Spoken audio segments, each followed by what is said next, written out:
तुलसी का पौधा सभी के लिए खास एक औषधीय पौधा है, एक मेडिसिनल प्लांट है जो हर घर में होता है।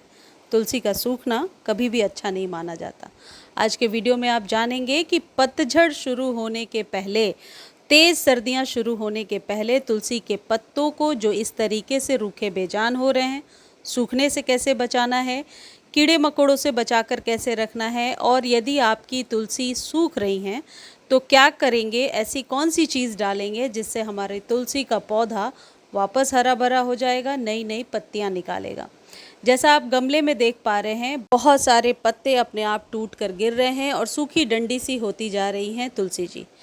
ये जो खाद मैं आपको बता रही हूँ, इसके इस्तेमाल से 2 से 3 दिनों में ही आपको अपनी तुलसी जी में बहुत ही बढ़िया रिजल्ट मिलेगा। और ये बहुत बार मैं शेयर भी कर चुकी हूँ और इसका रिजल्ट बहुत लोगों ने लिया है। तुलसी जी के केयर को बताने से पहले मैं एक चीज़ आपको कहना चाहती हूँ कि रामा और श्यामा दोनों तुलसी एक साथ लगाइए। इसकी मेडिसिनल प्रॉपर्टीज़ भी बहुत ज़्यादा हैं और कार्तिक का महीना शुरू होने के पहले ये पौधा आप अपने घर में अभी तक यदि लेकर नहीं आए हैं तो ज़रूर लेकर के आएँ। तुलसी जी के पौधे को यदि सही सॉइल मिक्सचर के साथ आप लगाते हैं तो ये पौधा परमानेंट पौधे की तरह आपके यहाँ चलता रहेगा। इसमें कम से कम 30 to 40% सैंड मिलाना कभी भी ना भूलें। ये जो सैंड है ये तुलसी जी के पौधे की जो सॉइल है उसको पोरस बना कर रखेगा, वाटर लॉक्ड नहीं होगा, जिससे कि पत्तियां काली होकर नहीं गिरेंगी। और दूसरी जो चीज़ आप देख रहे हैं वो 30% कंपोस्ट लिया है मैंने। पॉट साइज़ एक इम्पॉर्टेंट रोल प्ले करता है। पॉट साइज़ आप जो ले रहे हैं वो कम से कम 10 इंच का ज़रूर होना चाहिए। बहुत छोटे पॉट में तुलसी जी बहुत अच्छे से नहीं पनपती हैं या 2-3 महीने ठीक चल जाती हैं और फिर वो पौधा सूखने लगता है। तो पॉट साइज़ का ध्यान रखें। यदि आपके पास कोकोपीट नहीं है तो घर में जो ये पूजा पाठ में नारियल जो हम यूज़ करते हैं उनके छिलकों को कट करके छोटे छोटे पीसेस बना करके आप मिट्टी में मिला सकते हैं। इससे मिट्टी जो है थोड़ी पोरस बनेगी। बस ये ध्यान रखें कि बड़े बड़े टुकड़े को नहीं डालना है, नहीं तो ये एक्स्ट्रा मॉइस्चर को, एक्स्ट्रा वाटर को होल्ड करेगा और फिर वो जड़ों को नुकसान पहुंचाने लगेगा। अब पॉइंट नंबर 2 ये है कि यदि आपका पौधा रूखा बेजान हो गया है और पत्तियां बहुत ज़्यादा काली काली निकल रही हैं, जैसे मेरे भी पौधे में 1-2 पत्तियां काली हैं, तो आप इसे मैनुअली ज़रूर हटा दीजिए। इसे पौधे में लगे ना रहने दें, क्योंकि ये पत्तियां वापस हरी तो होंगी नहीं, लेकिन पौधा फंगस का शिकार ज़रूर हो जाएगा।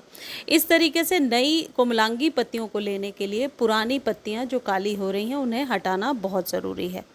और मान लीजिए कि कोई ऐसी स्टेम है जो पत्तियों को गिरा रही है और सूखते जा रही है, तो उसे आप कट करके हटा दीजिए।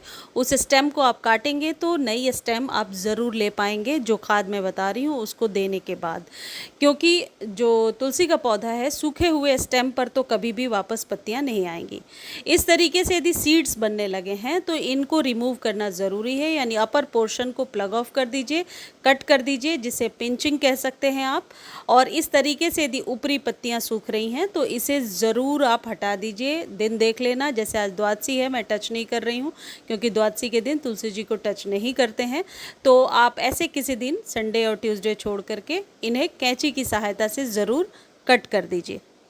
अब हम आगे पॉइंट नंबर 3 पर, जो बहुत इंपॉर्टेंट है, जिसके लिए आप इंतज़ार कर रहे थे। आपको क्या करना है, जब आपने कटिंग कर लिया और ओल्ड लीव्स को भी रिमूव कर दिया, अब आप एप्सम सॉल्ट का स्प्रे करेंगे। एप्सम सॉल्ट एक ऐसी चीज़ होती है जो जितने भी ये लीफी प्लांट्स हैं इन पर 1 से 2 दिनों में ग्रोथ दिखाने में हेल्प करता है। 2 दिन में तो ज़रूर आपको वो पौधे की ताजगी आप महसूस कर सकते हैं। जो पौधे सूख रहे थे वो एकदम खुशनुमा नज़र आने लगते हैं। ये जो एप्सम सॉल्ट है ये पत्तियों को हरा करने में और मरते हुए पौधे को बचाने में बहुत हद तक हेल्प करता है। एप्सम सॉल्ट लेना कितना है, आधे चम्मच के करीब आप 1 लीटर पानी में डाल लीजिए और डालकर अपने पौधे पर अच्छे से स्प्रे कर दीजिए। कट करने के बाद स्प्रे करेंगे तो आप रिज़ल्ट बेहतर ले पाएंगे। यदि पौधा इतना छोटा है, बिल्कुल भी नहीं बढ़ रहा है, आप सारे उपाय कर लिए, तो ये एप्सम सॉल्ट का स्प्रे करने से अपने पौधे की ग्रोथ आप बहुत ही बेहतर और जल्दी ले पाएंगे। देखिए, ये वही प्लांट है। एप्सम सॉल्ट स्प्रे करने के बाद 5 से 7 दिनों के बाद का ये रिज़ल्ट है और पत्तियां कितनी लश ग्रीन निकल करके आ रही हैं। तो आप भी एप्सम सॉल्ट का छिड़काव ज़रूर कीजिए। एक चीज़ यहाँ आप ज़रूर याद रखें, जब भी आप एप्सम सॉल्ट का छिड़काव कर रहे हैं उसके बाद पौधे को धूप में रखना ज़रूरी होता है। आपका पौधा धूप में रहेगा तभी अच्छे से परफॉर्म कर पाएगा। कई लोग पूछ रहे थे कि क्या एप्सम सॉल्ट को इंडोर प्लांट्स को दे सकते हैं। मैंने नहीं दिया कभी और मुझे नहीं लगता कि रिज़ल्ट उतना अच्छा आएगा जितना अच्छा कि धूप में रखने पर आता है। यदि कोई पौधा जो धूप में रखा हुआ है उस पर ही एप्सम सॉल्ट का आप स्प्रे करेंगे तो बढ़िया है।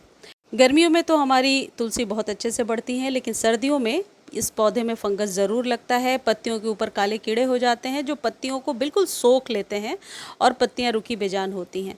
पानी का विशेष ध्यान रखिएगा। हर दिन जल देने से या लोटा भर के जल देने से आपके तुलसी में जल जमाव हो सकता है। बस छोटे लुटकी से जल दिया करें यदि आप लोग तुलसी जी में जल दे रहे हैं, और मिट्टी ड्राई रहे इस बात का विशेष ध्यान रखें। गुड़ाई भी कभी कभी ज़रूर किया करें।